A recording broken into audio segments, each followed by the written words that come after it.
aujourd'hui, nous allons parler des unités de longueur. Souvent, cette notion-là, elle vous fait peur parce qu'elle paraît un petit peu compliquée, mais elle n'est pas si difficile une fois qu'on a compris comment ça fonctionne. C'est pour ça qu'on va bien l'expliquer aujourd'hui. En plus, c'est une notion qu'on utilise au quotidien, donc c'est très important de savoir la maîtriser. Tout d'abord, il faut comprendre pourquoi on a besoin d'unités de longueur.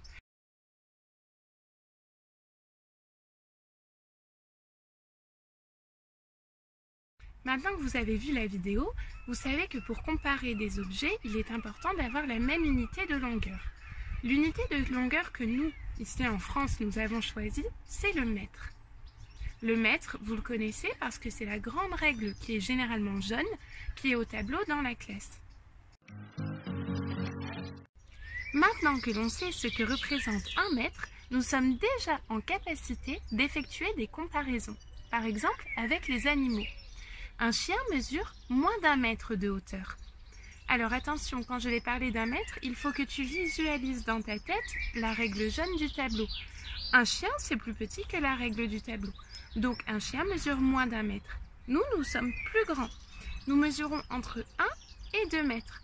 Un cheval mesure environ 3 mètres de hauteur.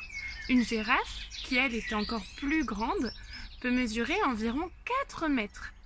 Maintenant qu'on sait cela, on peut même résoudre des petits problèmes de la vie quotidienne. Par exemple, j'ai un ami qui a un camion. Il me dit « j'aimerais mettre mon camion dans ton garage ». Mais moi, avant de le faire venir, je vais d'abord lui dire s'il pourra passer ou non. Ça ne sert à rien qu'il se déplace s'il ne passe pas. Du coup, je vais aller vérifier en utilisant le mètre pour savoir si mon garage peut permettre de faire passer un camion de 4 mètres ou pas. Ici, je n'ai pas la règle de la classe, mais j'ai une planche de bois qui mesure 1 mètre. Je vois déjà que ma porte de garage mesure plus d'1 mètre. Elle est plus haute. Je mets ma planche à peu près 1 mètre jusqu'ici. Et ici, elle fait à peu près 2 mètres. Puisque ma porte de garage fait à peu près 2 mètres, le camion qui lui fait 4 mètres ne passera pas, il sera trop grand. Imaginons maintenant une autre situation. J'ai besoin d'une table pour mon salon. Je vais donc demander à un artisan de m'en fabriquer une. Je veux qu'elle ne soit ni trop haute, ni trop longue. Je vais donc lui demander qu'elle mesure moins d'1 mètre en hauteur et moins d'1 mètre en longueur. L'artisan me propose cette table. Effectivement, elle est plus petite qu'1 mètre en longueur et plus petite qu'1 mètre en hauteur. Il me propose également cette table qui est toujours plus petite qu'1 mètre en longueur et plus petite qu'1 mètre en hauteur. Et pourtant, ces deux tables ne sont pas du tout les mêmes. Pour être plus précise, j'ai divisé mon mètre en 10 parties égales. J'obtiens 10 décimètres.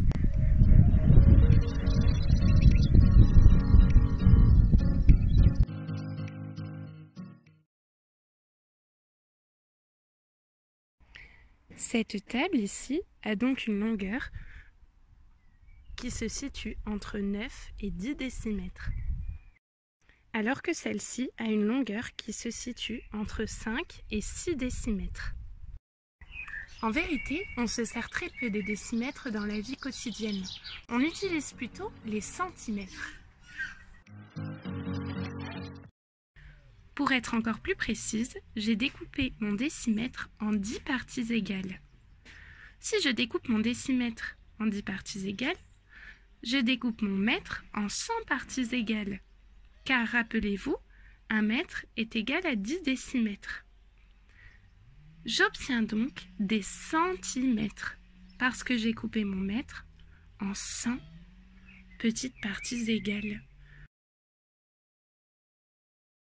Ici, mon surligneur et ma colle sont tous les deux inférieurs à 1 décimètre. La colle se trouve entre 8 et 9 cm, alors que le surligneur, lui, mesure entre 6 et 7 cm. Les centimètres, tu les connais bien, c'est ceux qui se trouvent sur ta règle graduée.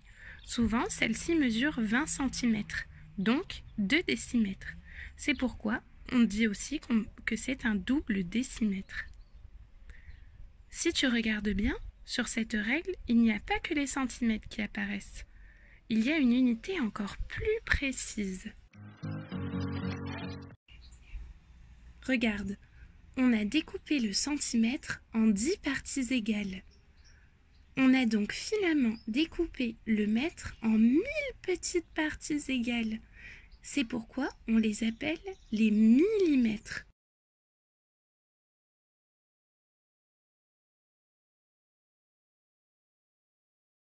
Eux, ils permettent de mesurer de façon très précise, comme les segments par exemple.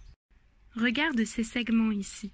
Si je te demande de les reproduire à l'identique, tu vas devoir le mesurer pour faire cela de façon précise.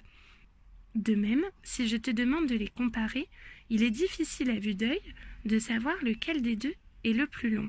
C'est pourquoi tu vas devoir utiliser ta règle graduée en millimètres.